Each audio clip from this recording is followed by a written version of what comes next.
Macho Man. Esta canción la cantaba Village People, pero esta es una versión que cantan los Sultanes en español, porque luego Facebook se molesta cuando pongo música así, muy así. Bueno, pues sí, Macho Man, porque todos los hombres quieren ser machos. Y macho incluye ser una máquina sexual.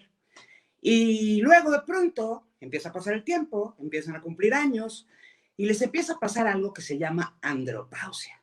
Bueno, pues para hablar de andropausia está conmigo el doctor Sergio Lozano. Él es egresado de la Universidad Autónoma de México, tiene especialidad en urología en el siglo XXI, me dijiste, en el IMSS. Sí, en el Instituto Mexicano del Seguro Social. En el Instituto Mexicano del Seguro Social, está en el Hospital Español, para aquellos que los vayan a necesitar, al final ya les damos todos sus datos. Doctor Sergio, ¿cómo estás? Bueno. Ahí sigo. ¿Me escuchas? Ok. Sí. ¿Cómo estás, Sergio? Muy bien, muchas gracias. Qué bueno. Buenas noches a todos. Gracias, ya te saluda Renata, te saluda Sabrina, te saluda Nancy. Sergio, cuéntame una cosa. ¿Qué es la andropausia? ¿Existe y qué es? Sí, mira, la andropausia es uno de tantos nombres que se le pueden dar a esa deprivación hormonal en los hombres. Ajá. Uno de ellos es la andropausia, el símil de la menopausia, pero realmente es un síndrome de deficiencia de testosterona en el varón, bien caracterizado, tiene mucho tiempo de que está bien estudiado. Otros nombres, disfunción hormonal, el hipogonadismo tardío es característico porque es algo secundario. Es un hipogonadismo que toda su vida presentó niveles normales de testosterona y después empezó a declinar. Okay. Entonces, la andropausia básicamente es la disminución de testosterona en el varón de manera secundaria. Okay. ¿Y qué pasa? Porque a las mujeres todas tenemos como mucha cultura. Desde que somos chavitas, ¿no? Nos enseñan, oye, pues esta es la menstruación y te va a pasar esto y te va a pasar aquello. Y luego cuando llegamos a la menopausia estamos súper enteradas de lo que nos va a pasar. En general, así un general. ¿Qué pasa cuando hay esta disminución de testosterona? Bueno, hay varias molestias, digamos. En el hombre, básicamente, a diferencia de la mujer, el hecho de... Bueno, básicamente, la testosterona es responsable de esas características masculinas desde la infancia, la pubertad, hasta la etapa adulta. Digamos, la producción de vello, el cambio de la voz, la libido o el apetito sexual, el tener erecciones, el crecimiento, la musculatura, la ausencia de grasa en diferentes lugares del cuerpo, a diferencia de la mujer, todo eso es secundario a la testosterona. La sintomatología va muy apegada a todos estos cambios que pueden ser dependientes de la disminución de esta hormona, ¿de acuerdo?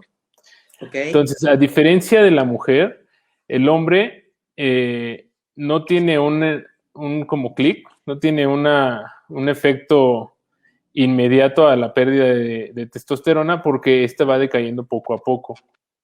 Y es muy diferente ya que la aparición no es en todos los hombres igual, ¿sí? Solo un porcentaje de los varones van a presentar sintomatologías asociadas a la deprivación hormonal, porque hay hombres que ni siquiera la sienten. No es como las mujeres que la gran mayoría van a sentir síntomas o algo relacionado a la deprivación hormonal, que en el caso de las mujeres son los estrógenos. Ok, a ver, por ejemplo, a los señores, ¿de pronto les puede pasar que les den bochornos? Sí. Sí, cuando es una pérdida abrupta, rápida, les puede empezar a dar bochornos, porque los bochornos son un reflejo del estado de vasodilatación de los vasos sanguíneos. Entonces, sí empiezan a tener bochornos. Principalmente es en el ámbito sexual. O sea, bochorno, principalmente el síntoma es en la parte sexual. Sí, los pacientes no se quejan tanto de bochornos como la mujer, a menos de que sea una deprivación aguda, a menos de que sea una castración, digamos, Ok, inducida. oye, y por ejemplo, Doc, esto de que les empiezan a dar cambios de humor, como nos pasa a Sí, nosotras. sí, también se puede presentar, bueno, también es uno de los síntomas pivote, cambios de humor, malestar, depresión, falta de ánimo. No es un cambio ¿cómo le digamos? De tan claro como hacen las mujeres. No es un día, no es de un día para otro, no es un día bueno y un día malo, A ver, sino es. supongo, Ajá. salvo tu mejor opinión, las mujeres somos muy cíclicas, ¿no? O sea, tenemos como ciertos días. Entonces, Uh-huh. tenemos días que estamos a lo mejor de muy buen humor y tenemos días que queremos matar al universo. Y vamos teniendo, pues, de acuerdo a la ovulación y a no sé qué. ¿A los hombres les pasa todo el tiempo o les pasa así en spots o hay algún ritmo en particular? No se presenta tanto cíclico, no se presenta tan rápido los cambios, ¿sí? La presentación en el hombre normalmente es lenta y no se dan mucho cuenta. Tampoco la gente con la que conviven. Pueden empezar de manera paulatina, pueden empezar de manera leve hasta presentarse trastornos depresivos también. Pero no es de manera cíclica y no es tan fluctuante como puede ser un problema de ansiedad o depresión, ¿no? Ok, ¿qué tan común es que se depriman los señores por una causa hormonal? ¿Y cómo pueden saber que es un tema hormonal y no un tema de chamba o de matrimonio o así? Yo te podría decir que desde la última causa que pensamos un tema hormonal a un cambio de ánimo. O sea, hay tantas cosas que nos está sucediendo todo el tiempo en la vida diaria Uh-huh. que un tema hormonal sería una de las últimas causas para pensar. Y más si solo es un síntoma aislado. ¿A qué me refiero?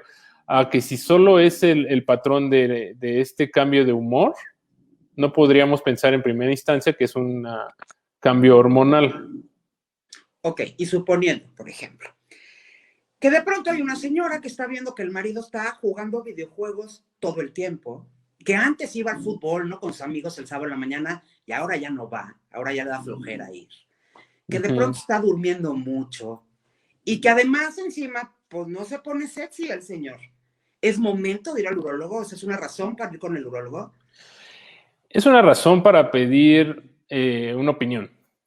Digamos, para exteriorizarlo. Porque no necesariamente tiene que ser un problema físico, un problema fisiológico que necesita una intervención médica. Yo creo que eso sería un problema para exteriorizarlo primero con la pareja y en dado caso buscar atención médica. Pero solamente si digamos, es un problema recurrente. Ok. Hablando de la andropausia, ¿no? Algo de lo que me escribieron que te preguntara es, ¿qué pasa si de pronto un señor empieza a echar como pancita, pero además el pecho se empieza a poner flácido? Y entonces la persona que me escribe me dice, es que ya casi tengo que usar brasier. ¿Qué está pasando con esto? Mira, los cambios en la... Uno de los efectos de la testosterona es el metabolismo de las grasas. Cuando hay una disminución de esta hormona, empieza a haber un switch en el metabolismo de las grasas, de la grasa corporal. Esta grasa se vuelve más difícil de metabolizar, de mover, digamos, del cuerpo, y hay ciertas zonas en donde empieza a acumularse. Una de estas es en los pechos, se llama ginecomastia. Y esto puede estar relacionado a dos cosas, la baja de testosterona y estos precursores de la testosterona pueden irse hacia producir otra hormona, que es una hormona femenina, que son estradioles, estrógenos y estradioles. O Y sea, entonces eso empieza a producir cambios, como por ejemplo en la ginecomastia. o sea, los señores empiezan a tener hormonas femeninas, o sea, se empiezan a generar. Sí, sí, cuando hay ciertos estados en donde hay una mayor concentración, no mayor nunca vamos a llegar a concentraciones naturales como en la mujer, pero sí en términos locales hay mayor concentración de estos estrógenos. Ok. A ver, y otra de las cosas que me pidieron que te preguntara. ¿Qué pasa cuando un señor sí tiene una erección? O sea, sí está teniendo una erección, pero no la puede sostener. O sea, no llega a eyacular y de pronto, no, se va. ¿Qué está pasando ahí? Bueno, eso, aparte de la deprivación hormonal, los problemas de disfunción eréctil van muy relacionados tanto a la edad como a muchos factores, tanto psicológicos, fisiológicos, funcionales y medicamentos. ¿A qué me refiero? Una de las causas de disfunción eréctil o disfunciones sexuales, en efecto, es la deprivación hormonal o la andropausia, la Ok. falta de testosterona, pero no es la única ni la principal. Hay que acordarnos de que la disfunción eréctil es un equilibrio entre el estímulo y una adecuada salud vascular, porque la erección es un reflejo de cómo está funcionando nuestros vasos sanguíneos, sobre todo en el pene y en los cuerpos eréctiles. Ok, ¿qué está pasando ahí entonces? ¿Qué es lo que podría ser? Pueden ser varias cosas. Para producir una erección es muy complejo. Es un estímulo psicológico que se asocia a una integridad nerviosa. ¿A qué me refiero? El estímulo es central, o sea, es nervioso y tiene que estar bien, lo que yo les explico a mis pacientes, la tubería, ¿sí? Ok. Para recibir ese estímulo. Ese estímulo lo podemos llamar excitación, y la excitación depende también de la libido. ¿A qué me refiero? Al deseo sexual del paciente. Entonces todo empieza con un deseo sexual y una excitación. Si no hay deseo sexual, no va a haber excitación y en consecuencia no va a haber erección. ¿Sí? Y Ok. en esta cascada de eventos, muchas cosas pueden pasar. Puede haber deseo sexual, puede haber líbido, puede haber excitación, pero si no se logra la erección, puede haber algún problema en los cuerpos eréctiles, o digamos, que sea un efecto de los vasos sanguíneos. ¿Sí? Ahora, Entonces, ¿qué para... hacen? ¿Contigo o con el Sí, astrólogo? no, van con el urólogo. Cuando hablo vasos sanguíneos en el pene, es urólogo. Ok. La pastilla famosa azul, que ahora es negra, ¿esa sirve? O sea, ¿se pueden automedicar así como así o les va a dar un infarto? Hay pocas contraindicaciones cardiovasculares para suspender el uso del sildenafil, que es el Viagra. Ok. ¿De acuerdo? Hay muchos medicamentos, hay diferentes medicamentos en la actualidad, sobre todo en México, que se pueden utilizar. Hay algunos pastillas, como la pastilla negra, que realmente no es un medicamento que funcione como el Viagra. Ok. ¿De acuerdo? Entonces, el Viagra, el Cialis, el Levitra, son medicamentos que estimulan o favorecen mantener o mantienen una erección. Claro que funcionan. Si la pregunta es si funcionan, sí funcionan. ¿Qué efectos secundarios tienen? Al haber vasodilatación pueden tener efectos de dolor de cabeza a los pacientes. Los pacientes que tienen problemas cardíacos obviamente tienen que ser valorados previamente.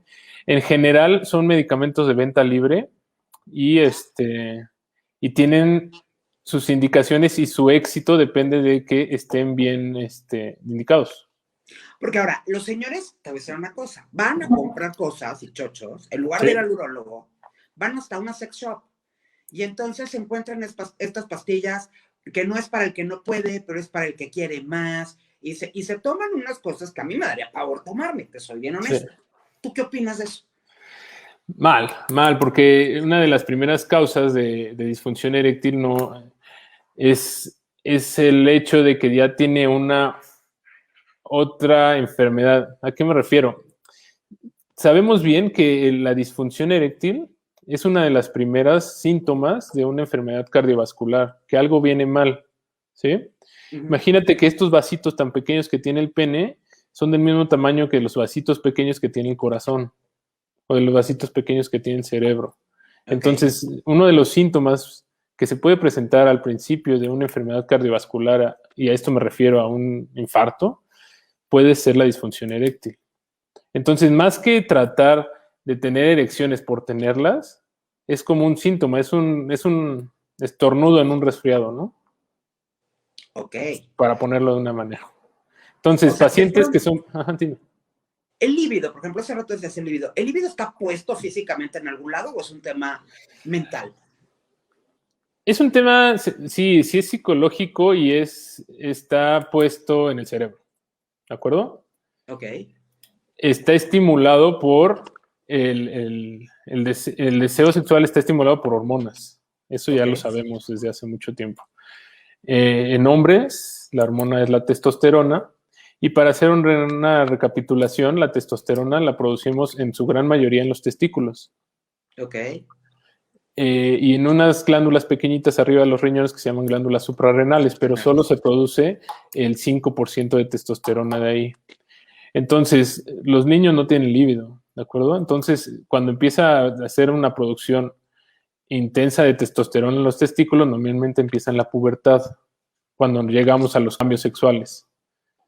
Esta hormona le llega a las células nerviosas, a las células del cerebro, y las estimula y cambian. Realmente es una hormona que llega y cambia la arquitectura de la célula en su DNA. Entonces, el líbido la va a empezar a presentar por un estímulo nervioso, un estímulo central en el sistema nervioso central. Ok. Oye, Doc, ¿y estás de acuerdo conmigo que digamos que la adolescencia, ¿no? O la pubertad empieza por ahí de los 11 años y a lo mejor hasta los 14, 15 puede, es normal. Hablando de andropausia, ¿entre qué límite y qué límite de edad podemos encontrar estos síntomas de andropausia? Es muy interesante eso, porque varía mucho. Normalmente una andropausia está como en los 60, 70 años. ¡Wow! ¡Qué suerte tienen! Sí, es muy diferente de lo que se conoce en las mujeres. Entonces, tú sabes, los hombres vamos atrasados en todo. Y hasta en eso... No, eso es una ventaja. Eso no se vale, no es justo. Y algunos la sienten y algunos no. Por eso hay pacientes que todavía tienen deseo sexual 70, 75 años y quieren tener relaciones. ¿Qué porcentaje de hombres tienen andropausia? Es bajo. Lo que, haciendo una revisión del tema, es aproximadamente de un 5 a un 12%. ¿De todos los hombres? Sí, porque teniendo en consideración que la andropausia ya es un síndrome. O sea, es del conjunto de síntomas y de manifestaciones que te va a recibir el paciente, porque la mayoría de los hombres llegan a esta etapa de deprivación hormonal y no sienten estas molestias, entonces no entran en un carácter de andropausia. Ok, aquí Sabrita está preguntando algo interesante. ¿Cuántos de este 12% consultan? Nadie, yo creo que nadie. Nadie. O sea, yo creo que no es un problema para el mexicano en esa edad, no es un problema. Te buscan por la disfunción eréctil, ¿no? Entonces ahí empezamos. Pero no es como que busquen atención por cambios de humor, no buscan atención porque se sienten deprimidos, porque les baja la fuerza. Sienten que eso es un proceso normal de envejecimiento. Y de hecho sí lo es. Cuando los hombres empiezan a buscar esto, no es a esa edad. Ese porcentaje pequeñito que nos buscan por disfunción eréctil o por algo, es cuando son jóvenes y todavía tienen vida sexual activa, tienen una pareja joven, tienen algo, sienten que no están satisfaciendo a su pareja o a sí mismos, y entonces cuando nos buscan, entonces el periodo de edad es cuando nos buscan más que nada es aproximadamente, diría, a los 40, 50 años. Entre los 40 y los 50, ok. ¿Qué porcentaje de hombres tiene disfunción eréctil? Ahí varía mucho, porque las causas son tan variadas como decirte qué porcentaje de hombres tiene diabetes. Altísimo, pero no todos tienen disfunción eréctil. Yo te podría decir que 3 de cada 10 pacientes que buscan atención médica en el urólogo podrían tener un caso de disfunción eréctil. Ok. Wow. A ver, vamos a recapitular. Sí. O sea, ¿cuántas causas hay de disfunción eréctil? Tenemos la psicológica. Psicológicas. ¿Cuál es la más común o lo más habitual? Yo creo que de psicológica, descartando trastornos ya establecidos como ansiedad, depresión, el miedo al desempeño. El miedo al desempeño es algo que psicológicamente les apega mucho a jóvenes y adultos y no repercute tanto en la vida cotidiana, solo en el hecho, en la relación con su pareja y en la relación sexual. Pero estarás de acuerdo conmigo, Doc, que es muy difícil para un señor decirle a su esposa o a su pareja, ¿qué crees? Tengo un problema. No. No se los dicen, no se los dicen, yo creo, tácitamente, pero lo demuestran cuando no pueden mantener una erección, cuando no presentan una eyaculación o cuando la relación sexual no es placentera. Oye, por ejemplo, hay una cosa, ¿qué pasa con el alcohol? Porque con el alcohol es una de dos, o de plano no pueden, o de plano mantienen la erección durante 24 horas. O sea, decirles, ya, maestro, por favor. Regresando a lo vascular, Ajá. El alcohol sabemos que es un vasodilatador, ¿de acuerdo? Okay. Entonces, cuando tú haces un vaso grande, pasa la sangre. Tú lo que quieres cuando tienes una erección es que se llenen esos cuerpos cavernosos de sangre y se cierren, ¿sí? Ajá. Para mantenerlo, mantener una erección. Ajá. El alcohol hace lo contrario, dilata esos vasos y la sangre se empieza a perder. Entonces, en general, el alcohol y las relaciones sexuales no se llevan muy bien. No en cantidades, yo creo que al principio... Un vinito para aflojar el cuerpo, está bien, ¿no? Sí, para aflojar y la lengua también. Okay. Y la... Porque la lengua... Sí, y la relación sexual no es tan, ¿cómo se llama? No les va muy bien por esta vasodilatación. También cuando se recomienda el uso de Viagra y eso, no se recomienda el uso de alcohol, porque no funciona como debería funcionar el medicamento. Ok. Además del Viagra, hay otras cosas. Digo, así vulgarísimo, pero hay quien te dice rayo de bicicleta, la bombita de Andrés García. O sea, hay otras cosas que se pueden hacer para la disfunción eréctil, además del Viagra o el lugar. Sí, digamos que el Viagra es el primer paso. Okay. Es como el caballito de batalla de los urólogos. Okay. Usado en todo el mundo, de venta libre, etcétera.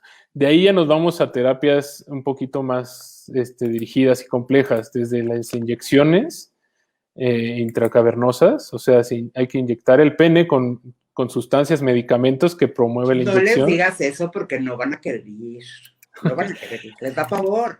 Sí, claro, y por eso no es de los medicamentos más utilizados, pero sí lo existe y hay empresas que lo venden. Ok, y cuando tú inyectas directo el pene, ¿qué es lo que estás inyectando? ¿Duele, no duele? ¿Qué hace? ¿Cuánto tiempo tarda en hacer efecto? El efecto tarda minutos. ¿Qué estás inyectando? Algo que se llama prostaglandinas. Lo mismo que hace, la intención es llenar de sangre estos capilares, y estas prostaglandinas lo que hacen es eso. Se tiene que inyectar antes de la relación sexual. Ah, se lo inyectan ellos cada vez. Sí, digo, no es lo más recomendado, es un poco molesto por la vía de administración, pero los pacientes que son candidatos a este tratamiento, pues se tienen que aprender a inyectar. Ok, además del... Ok, La me bom- pregunta Renata, dice, yo alguna vez escuché que la pastilla azul fue hecha originalmente para el corazón, que si eso es cierto. Tiene efectos para el corazón. La pastilla azul lo que hace es, otra vez, mantener una vasodilatación sostenida. Ok, Entonces, tiene efectos cardíacos y por eso no se la podemos dar a pacientes que ya toman medicamentos para el corazón que mantienen esas arterias abiertas. ok, y hablando del Viagra, ¿también se lo tienen que tomar cada vez? Sí, depende. El Viagra es uno de todos los medicamentos que parecidos, digamos, y tiene una farmacocinética, o sea, un modo de uso muy especial. El Viagra se utiliza 20 minutos antes y el efecto tarda hasta 2 horas después de la administración, de la toma oral, Ok, ¿sí? Pero hay otros medicamentos como el Cialis, que la manera en que funciona es un poco diferente. El Cialis te lo puedes tomar en la tarde, digamos. Entonces el Viagra es cuando ya voy a tener relaciones sexuales, espérame tantito, me lo tomo, vamos a ver si hace efecto y ya. Y el otro, pues te permite un poco más de soltura, no sabes si vas a tener o no relaciones, pero te lo tomas en la tarde. ok, y esto, ¿de todos modos les va a doler la cabeza? No ¿Con el Cialis todos, también? no a todos les duele la cabeza. Ok, Hay algunos pacientes y también es dosis dependiente porque puedes tomar media pastilla. Hay de 50 y de 100 miligramos ok. el Viagra. Entonces, las causas otra vez pueden ser psicológicas, pueden ser, las menos son las hormonales. Menos son hormonales asociadas a enfermedades como la diabetes, la hipertensión. Los medicamentos de la presión causan disfunción eréctil. Trastornos psicológicos, tanto el trastorno psicológico como el tratamiento del trastorno, por ejemplo, los antidepresivos causan disfunción eréctil. Entonces, hay Ok, un sinnúmero de medicamentos que causan disfunción eréctil y normalmente el paciente que vemos con disfunción eréctil ya toma algo. Entonces, hay que buscar bien y hay que investigar qué es lo que pudiera estarle causando la disfunción eréctil, además de darle tratamiento como el Viagra. ok, pero además hay este mito de que vas a ir al urólogo, además, o sea, siempre dicen que a los 40. Tú dices que no, que a los 50 mejor. Depende de los factores de riesgo. El urólogo no quiero decir que es un médico, digamos, de atención tanto a pacientes enfermos como pacientes sanos, Ok, ¿sí? que El eso es muy hombre, importante. sí, claro, el hombre tiene que estar visitando al urólogo, no solo cuando ya se tapa, no solo cuando tiene una piedra. Las mujeres van también al urólogo por otras causas, ¿no? Pero ahorita, enfocándonos en el hombre, es muy importante la prevención y sobre todo en la prevención del cáncer de próstata, porque en México es la primera causa de muerte por cáncer en el ¿De hombre. veras? Sí, era la segunda y ya ¿Cómo? pasó la primera. ¿Cuáles son los síntomas No da del cáncer? síntomas. ¿No hay síntomas? No da síntomas, antes lo detectaban. Hay síntomas cuando ya está muy avanzado, cuando está en los huesos, cuando tienes síntomas prostáticos o cuando ya tienes dolor, cuando ya tienes sangrado. Y a veces eso ya es con cánceres avanzados. Los pacientes cuando le decimos que deben ir al urólogo a los 45 o 50 años es para hacer prevención, para hacer Preventivo es lo tamizajes que te están diciendo. y A en ver, caso de detectarlo temprano. rompamos el mito, porque los señores oyen urólogo, próstata y cáncer y se imaginan inmediatamente lo que vemos en las películas, un doctor además con En una mano cuanto. así de grande, enorme, poniéndose el guante así diciéndole, a ver, agáchate. Eso pasa. Eso pasa cuando está indicado. La exploración prostática se hace mediante un tacto rectal, Uh-huh. con el paciente en una posición cómoda, porque es la forma más sencilla y más directa de tocar la próstata.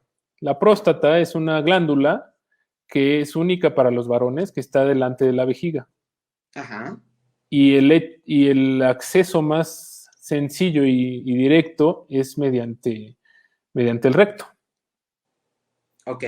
Esta próstata es muy importante porque secreta lo que se conoce como el líquido seminal. Ok. Lo que le da la viabilidad y le da esa capacidad al espermatozoide de andar viajando. El espermatozoide solo se muere. Necesita un líquido, necesita un medio que lo permita llegar a su punto. Y ese es el líquido seminal. Y ahí eso se produce en la próstata. ¿Qué es el semen? Es el semen. Ok. Oye, Sergio, y a ver, esto te lo voy a preguntar como si estuviéramos en el programa de Eduardo Videgaray, caray, pero que la próstata tiene, puedes tener hasta eyaculaciones, orgasmos y demás a través de la próstata, ¿esto es cierto?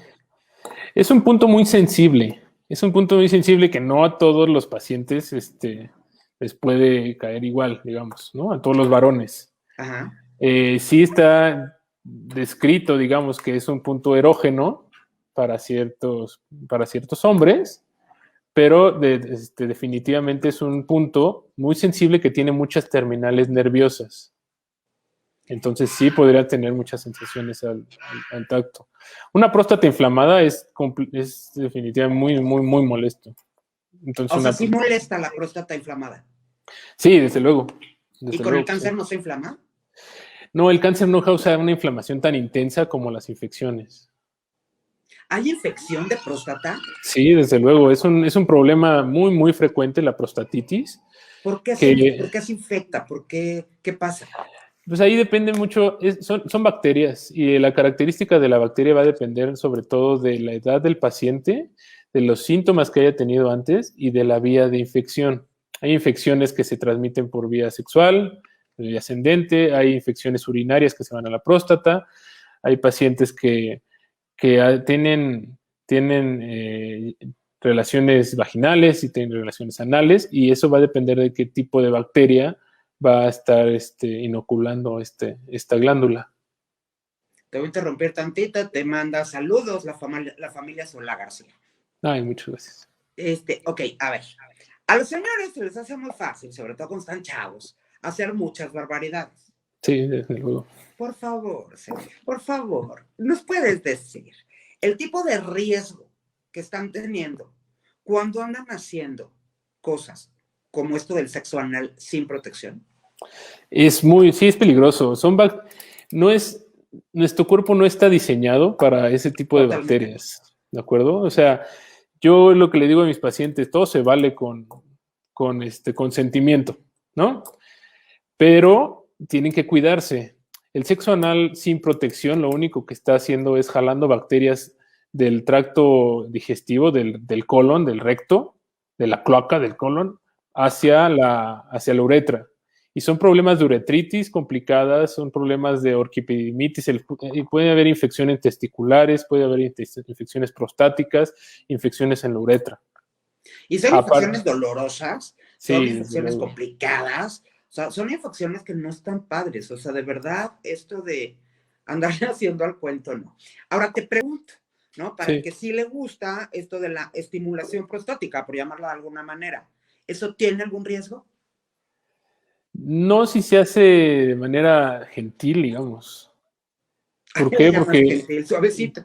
Sí, suavecito, porque la próstata cuando la estimulan mucho, imagínate si es una próstata que tiene infección, que tiene bacterias, aparte de que tiene mucha inervación la próstata, le llegan muchos vasos sanguíneos.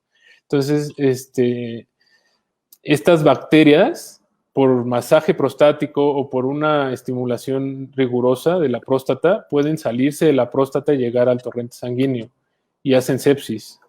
Entonces, o sea, eso te mata, punto. Puedes tener una infección importante cuando tienes una infección en la próstata y andas haciendo estimulación. Ok. Entonces tengan cuidado, señores. O sea, hay que tener cuidado donde anda metiendo uno sus cosas porque no está tan padre. A ver, el mito. Este es también otro mito buenísimo. El del baño público. A mí cuando un señor, o sea, soy bien honesta, a mí cuando un señor me dijo o me dice, alguna vez hace muchos años, un amigo de la Palomilla Juventud nos dice que tenía una infección en el pene por andar yendo a un baño público. Y alguien le dijo, oye, pero haces pipí o la metes a beber. ¿Cómo puedes tener una infección en el pene por ir a un baño público si eres hombre? No creo. No. La piel del pene se protege, digamos, está muy bien protegida, ¿sí? Es igual que la piel de todos lados, pero el hecho de que esté en contacto con una superficie que no está bien sanitizada, es una superficie poco higiénica, no conlleva una infección de primera instancia. O sea, es mito lo del baño público. Sí. Es mito. Entonces, no sean mentirosos, tengan algo de dignidad, por favor. O sea, yo decía, ¿por qué las azotas contra las paredes? ¿Qué haces? O sea, por favor. Okay. No, es muy difícil. ¿Qué es lo que puede causar, además de las enfermedades sexuales, ciertamente, una infección en el pene? La mala valoración. ¿A qué me refiero? Una mala valoración médica es lo que más veo. El pene, la piel del pene es muy parecida al resto, pero es muy delicada. Y les empiezan a indicar o se compran por sí solos cremas, ungüentos, antibióticos, antimicóticos, lo que sea, que se empiezan a untar en el pene. Y esto lo que veo es que les causa mucha reacción más que una propia infección. Por ejemplo, las mujeres, es muy común, es que es muy común, esto de tener una infección vaginal porque usas ropa de nylon, de poliéster o ajustada.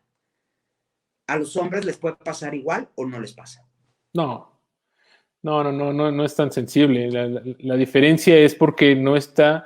En las mujeres las infecciones vaginales son directamente de una mucosa. La vagina está recubierta de una mucosa, como el carrillo de la boca, es una mucosa. Sí.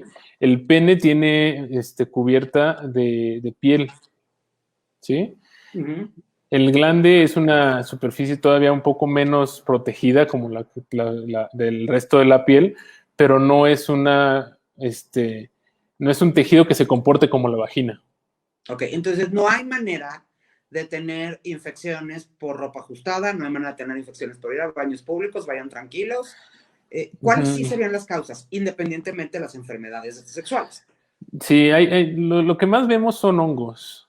La candidiasis en el varón, aunque no es tan frecuente, sí se puede presentar por aumento de humedad, de que es un ambiente oscuro y sobre todo en pacientes que son diabéticos. En un paciente diabético que tiene una dermatitis o tiene una presencia de una infección en el pene, lo primero que hay que descartar es que es un hongo, no una bacteria como en otros casos. Ok, y de acuerdo a tu experiencia o en lo que tú piensas, porque yo sé el gusto general de la gente, pero ¿circuncisión sí o circuncisión no? Sí. Sí, ok. Yo Es más higiénico. Es más higiénico, se evitan muchos problemas de adultos. No es una cirugía que esté indicada para todos, pero la razón por qué hacemos circuncisiones en el adulto es porque forman una cosa que se llama fimosis, se empiezan a cerrar. Si esto lo operan de niños, pues entonces no se tienen por qué preocuparse de adultos, pero okay. Yo soy de la circuncisión de preferencia, pues sí, porque además se ve mejor y es más higiénico y tenemos la cultura de que nos gusta más. Okay. Sí, yo creo que sí. Cuando digo, ya al final es importante hablar de las enfermedades de transmisión sexual, claro. ¿no? Que la gente te dice inmediatamente SIDA, gonorrea, sífilis. La sífilis todavía existe, ¿eh? Es muy infrecuente. Ya casi no vemos sífilis. Es como una enfermedad medieval, ¿no? La sífilis. Es una enfermedad de los marineros, ¿no? De los marineros. Y era de la realeza, allá por el 1500. Ok, de pronto hay cosas que te dicen como la flor de Vietnam. ¿Eso existe? No he escuchado de la flor de Vietnam. Ok. ¿Qué otras enfermedades comunes, peligrosas, de índole sexual podemos encontrar? Sobre todo la clamidia. ¿Qué es clamidia? La clamidia es una bacteria que se contagia por vía de transmisión sexual. En el hombre nos produce uretritis, puede producir inflamación del testículo y el epidídimo. Y ¿Qué es el epidídimo? Perdón. El epidídimo es una parte del testículo en donde se capacitan, se les enseña a los espermatozoides después de que se producen, se quedan ahí un ratito para capacitarse y después irse a hacer su función. Uh-huh. Es una parte al lado del testículo, es como si fuera una lombricita que está al lado del testículo y la gran mayoría de las infecciones de transmisión sexual producen una inflamación a nivel del epididymo. Ok. Entonces, la clamidia, la gonorrea, otras mucho más raras como la sífilis, como ya dijimos, el VIH realmente no lo vemos tanto. Okay. Me está preguntando qué es la flor de Vietnam. Seguramente es el cuento que le echó la mamá de un amigo mío, que fue el que me lo contó cuando éramos chavitos, que era una cosa que se dio en Vietnam, a ver si a ti te suena, Ajá. que entonces tenían esta infección tan grave que el pene se hinchaba de una manera así irreal y entonces la piel, digamos, empezaba como a abrir. Y entonces hacía las veces de flor. A lo mejor era un cuento que nos contaron para que anduviéramos portándonos bien. Quién sabe, quizá no, quizá sí tenga un sustento médico, pero y sí ha pasado, pero ahorita no me viene a la cabeza. Ok. Y hablando de bacterianas, las virales, perdón, como el virus de papiloma humano. El virus de papiloma humano es algo que sí deberíamos de platicar. Y del herpes. Ok, vamos a hablar de papiloma humano. A ver, de las cosas que yo sé, porque esto es lo que sabemos como los que andamos en la calle, ¿no? A pie que no somos médicos. Te empiezan a salir como verrugas en el cuello. ¿Esto es un síntoma de papiloma? Es un tipo de virus de papiloma. Okay. El virus de papiloma es un virus que se caracteriza por tener muchos serotipos. ¿A qué me refiero con serotipos? Son como primos del virus. ¿Sí? Ok. Entonces, de estos serotipos, de ahí descritos más de 100, 150 serotipos. No todos los serotipos son serotipos que afectan la región genital. ¿Sí? Las verrugas que nos aparecen aquí son un tipo de papiloma, de virus de papiloma humano, que son verrugas vulgares. Gravísimo, les voy a contar. Yo me subo a un elevador y volteo y veo un señor que tiene muchas verrugas y me bajo del elevador. Punto. O sea, me muero. Sí, es un poco... No, o sea, pero es que además inmediatamente pienso en tiene papiloma y claro que me imagino que se contagió de las maneras más grotescas y asquerosas. Pero, a ver, ¿el papiloma en los hombres se cura? Sí. ¿Tiene cura? Siempre y cuando destruyas la lesión y las lesiones que pueden aparecer después. ¿A qué me refiero? El papiloma le gusta permanecer en las capas más basales o las más profundas de la piel. Ajá. En primera instancia, si tú el que es portador de esa enfermedad, si no se destruye hasta donde tiene el sustento de la piel, no se cura. El tratamiento, por eso, del virus del papiloma es destruir las lesiones como van apareciendo. Pero hay estados en donde no se ve en dónde está. ¿A qué me refiero? Si no tienes la lesión, pero está ahí latente el virus, pues no estás curado. ¿Y es difícil de encontrar dónde está la lesión?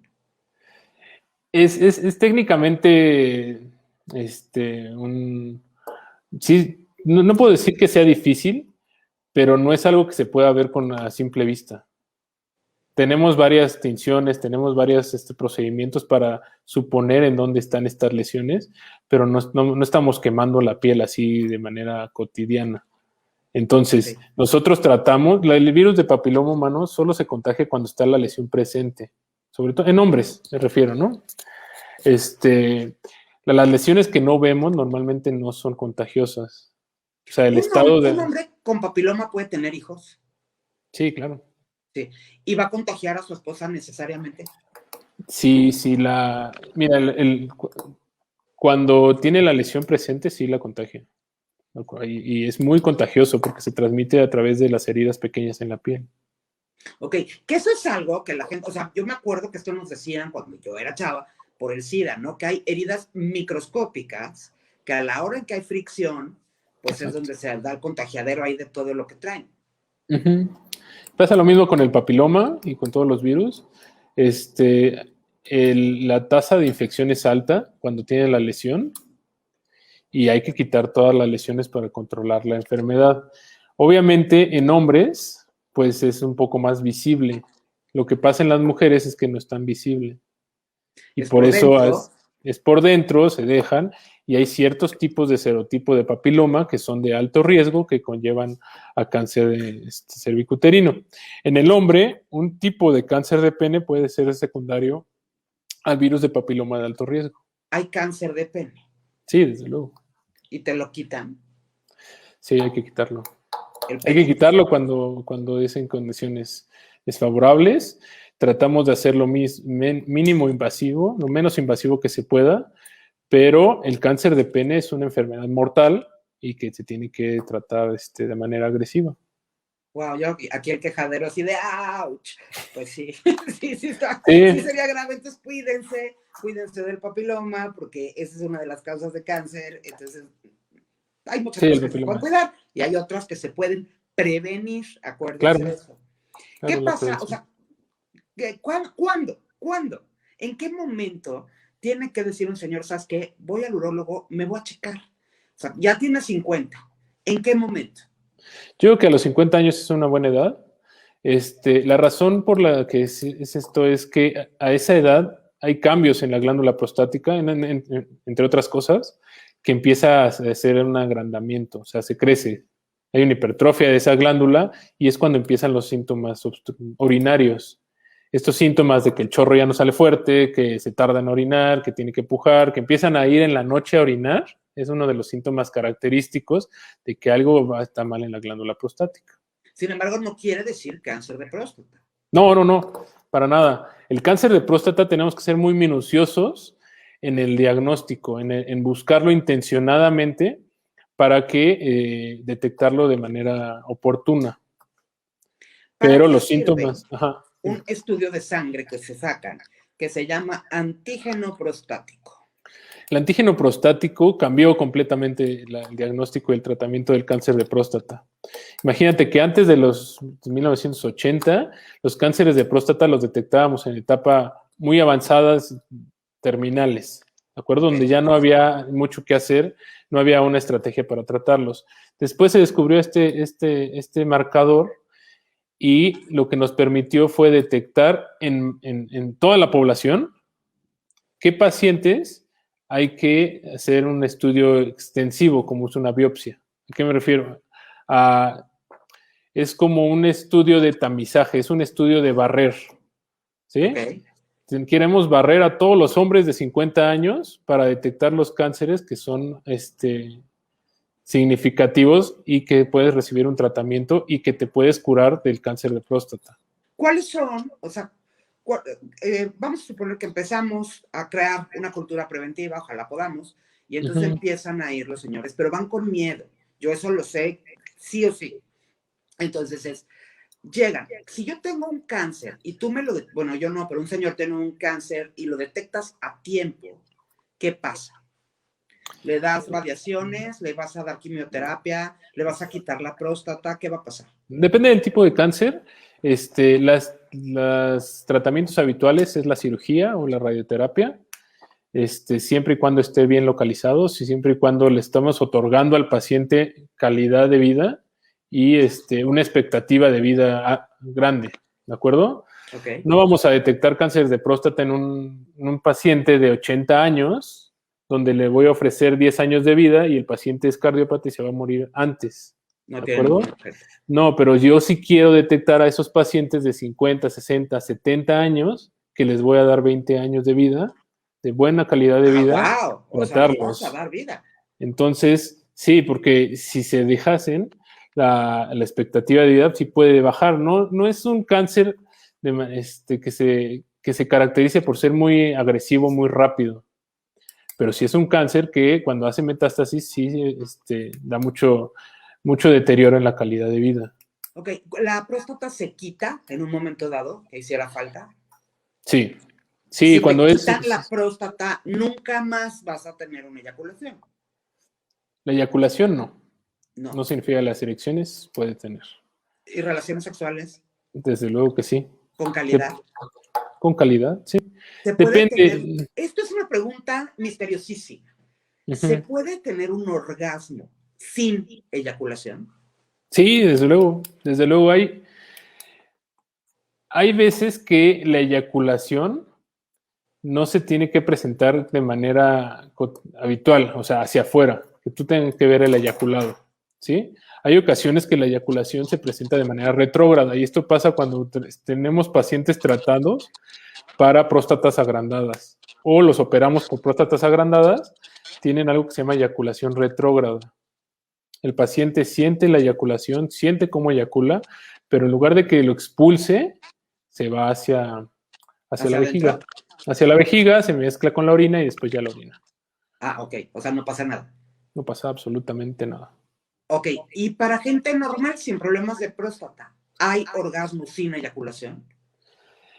Te podría decir que sí, siempre cuando el volumen seminal no hay una cantidad considerable de semen, puede haber orgasmo sin presentar la expulsión de semen. ¿Por qué? Porque la cantidad de semen es relativa y no creas que almacenamos mucho en las vesículas seminales. ¿Sí? En las vesículas seminales almacenaríamos unos 3, 4 mililitros de semen. Y no es una cantidad así exorbitante. Ok, Y aquí puede ya haber te eyaculación. salió un paciente, dice, necesito una consulta preventiva de cáncer, me interesa. Ahorita vamos a dar tus datos. Te dice Mari Carmen que además de dar vida, tienes un trato superhumano. Y dicen en el Cinecash solo que no pueden tener hijos. Me imagino que cuando tienen esta eyaculación hacia adentro, ¿no? Pues no pueden Sí, tener cuando hijos. no pueden tener hijos, bueno, sí pueden tener hijos. Hay técnicas de inseminación en donde recuperamos esos espermatozoides de la orina, los centrifugamos, los escogemos y ya. O hacemos biopsias del testículo y nos vamos por los espermatozoides de donde salen.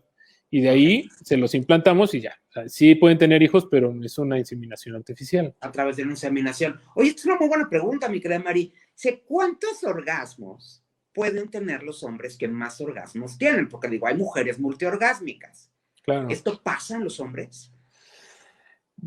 No pasa, no es, la estimulación no es igual que en las mujeres y sí tiende a disminuir la erección después del orgasmo, ya que En no se algo puede. teníamos que ganar, en algo teníamos que ganar, claro que sí. Pero dime una cosa, este mito, ¿no? De ya no puede, ya se acabó, ya no puede. ¿Cuánto tiempo tiene que pasar entre una relación sexual y otra para que haya un buen desempeño? Eso depende de cada hombre. Eso depende muy, muy específicamente de cada hombre, de su capacidad de mantener una erección y de mantener una buena erección que permita la penetración, pero eso varía considerablemente entre hombre y hombre. Más o menos su promedio. Pues es que en general una erección la pueden mantener. Hay hombres que la mantienen más de media hora, 40 minutos, y hay hombres que la mantienen 3 minutos. Para yo decir que un hombre tiene un problema para una eyaculación precoz, digamos, que no puede tener una erección más tiempo de lo que tarda en eyacular, a veces que tardan menos de 1 minuto y las relaciones no son placenteras, que eso es muy importante porque realmente no es cuánto dura la erección y la penetración, si la relación es placentera o no. Ahí es cuando es un problema médico. Ok, o sea, a las mujeres de pronto también nos dicen, no, si te está doliendo algo está mal. ¿A los hombres les pasa lo mismo? Si te está doliendo algo está mal. Sí, en general sí. En general sí, cuando tienen una erección dolorosa, sí hay algo mal. O cuando tienen una erección demasiado prolongada, evidentemente hay algo mal. Una erección no tiene que durar más de 4 horas, por ejemplo. 4 horas. Es un problema. ¿Pero de qué estás hablando? 4 horas. Una locura, 4 horas. Sí, no, es que cuando hay un arresto, cuando estás secuestrando esa sangre dentro de los cuerpos cavernosos, esa sangre pierde oxígeno. Entonces, una erección muy prolongada puede ocasionar problemas. O sea, te pueden necrotizar ahí el asunto y se acabó. Sí, por eso, como preguntaste anterior, el uso de Viagra y el uso de medicamentos que ayudan a la erección tienen que estar bien indicados. Mucha gente juega con estos medicamentos. Sí, muchísimo. Y pueden ocasionar esto que te comento, que se llama priapismo. Es una erección prolongada, dolorosa, de más de 4 horas, en donde nosotros tenemos que contrarrestar o llevar el estado flácido al pene para que le vuelva a entrar y correr la sangre. Un pene que está flácido le está corriendo sangre, pero cuando está erecto, la sangre está secuestrada. Entonces, Está como estancada. exacto, entonces de maneras así un poco que no vamos a platicar, tenemos que sacarle esa sangre. No, sí platícame, ¿cómo que no me vas a platicar? Bueno, pues Se la metemos sacas. medicamentos con jeringas. O sea, metes la jeringa y sacas la sangre así. Hacemos lavados de esa sangre con el efecto de circular esa sangre para que se oxigene. Porque el Nomás para que me pene... oigan los presumidos de yo duro 10 horas, ¿eh? Para que No, vean lo que les puede pasar. no es sano eso de eso. Es nada sano, está muy, muy, muy mal. Oigan, antes de despedirnos, déjenme, la verdad es que se me ocurrió en el momento. Es un cuento, yo luego cuento muchos cuentos. Y era la convención de órganos del cuerpo. Y entonces ya llegan las invitaciones y ya está el corazón y el cerebro y están todos muy felices. Y entonces el pene dice, yo este año no voy a ir. Y voltean los riñones y le dicen, ¿cómo que no vas a ir? Tienes que ir. Si eres el órgano más padre, el que mejor se la pasa. Dice, no voy a ir, punto, no me la paso bien. No, hombre, le preguntan los pulmones, no inventes. Y entonces todos los órganos del cuerpo empiezan a gritar, ¡el pene! ¡El pene! Y Pene decía, no voy a ir. No, pero tienes que ir, si vas a hacer ahí eres el de la presentación de honor, el orador principal, no voy a ir. Y todos los órganos del cuerpo mientras gritaban, ¡el pene! ¡El pene! Total, el pene ya indignado, se levanta, se peina, trae a sus dos escoltas aquí y entonces camina hacia el estrado de la inauguración del evento. Les dice, a ver, ustedes no saben lo triste y infeliz que es mi vida. Yo no soy feliz, yo no vivo a gusto. Ustedes están a todo dar y todos los órganos del cuerpo estaban verdaderamente sorprendidos. O sea, a ver, ahí les va. Ay, todas las mañanas me levanto vigoroso, con ganas de ejercitarme, cuando el muy desgraciado y feliz, agua fría. Y yo, que me hago chiquito, que me hago grandote, que me hago para un lado, que me hago para el otro, y mis amigos, dice, bueno, ya del vigor con el que me había levantado, ya no queda nada. Y entonces me meten en un cuarto oscuro, apretado, empieza a hacer calor, empieza a oler mal, ya estoy yo con mis amigos así, que es que le llaman calzón. Y luego 8 horas de jornada de trabajo. Regreso a la casa con ganas de liberarme, con ganas de ser feliz, por fin me liberan del maldito calzón y entonces unas uñas largas, rojas, me empiezan a rasguñar y luego indecisas, que me hacen chiquito, que me hacen grandote, que me hacen chiquito, que me hacen grandote. Y mis amigos se no. Y después me meten en una caverna húmeda, olorosa, rarísima, oscura. Ay, indeciso, y me mete, me saca, me mete, me saca, me mete, me saca, hasta que yo desesperado vomito y me desmayo. Ese es un día en la vida del pene. No todo lo que brilla es oro. Si algo no está funcionando, es súper importante que vayan a ver a Sergio. Sergio, ¿nos puedes dar el teléfono de tu consultorio? Sí, mira, me ubico en la Colonia del Valle. Mi teléfono es 55 21 55 6907. Ok, ahí lo tienen. Estás también en el Hospital Español. Tu página es miurólogoenmexico.com.mx. Todos los señores que me están oyendo, todas las señoras que tienen un señor a un lado y que me están oyendo, es bien importante echarse una consulta. Tienen mucha suerte, no hay que ir cada 6 meses. Una consulta y de ahí vamos viendo, ¿no? Eso es muy, muy importante. Es muy importante cuidarse. Si lo agarras de manera preventiva, lo que sea que vayas a agarrar, está bien. El guante solo se lo va a poner en caso de que haga falta y no siempre hace falta. Y si hace falta, no pasa nada, ¿no? No, Sergio, un placer platicar contigo. Muchísimas gracias. Mucho gusto, Pati. Y te voy a estar molestando luego para tratar otros temas. Cuando quieras, estoy ahí. Muchas gracias. No se olviden, hay que mantenerse sanos, muy sanos, para poder cumplir con el único objetivo de la vida, que es ser feliz. Nos vemos el jueves. Tengo una consteladora y vamos a constelar papás. Todos los que tengan algún tema con su papá, aquí nos vemos el jueves a las 9 de la noche. Bye, bye.